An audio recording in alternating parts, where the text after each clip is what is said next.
Hello po mga idol. Good evening po ulit sa inyong lahat. Ngayon po ituturo ko po sa inyo kung paano mabilis magtanggal ng bushing sa ating mga electric pan na sira. Kapag yung huminto na yung ikot, bushing ng problema nun, papalitan na natin yon. Tuturo ko sa inyo kung paano magtanggal ng mabilisan lang. Hindi na yung wala nang sikwat-sikwat na. Mabilis lang. Kailangan nyo lang ng isang bakal na yung kasi lang doon sa butas niya. Tuturo ko sa inyo. Tara, samahan nyo ako.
Yan, mga idol.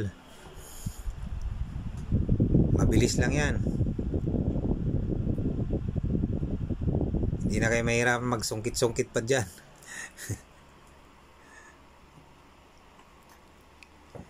Sana nakatulong yung tips ko sa inyo. Sa atin. Nakatulong sa atin sa ating pang-araw-araw na hanap buhay. Ayan lang po. Muli.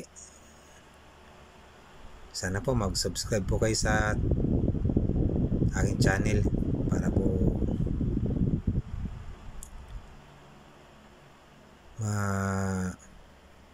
update po kayo sa mga video pa natin na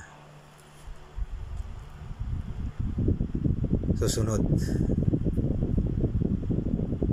Muli, maraming salamat. At magandang gabi po sa inyong lahat.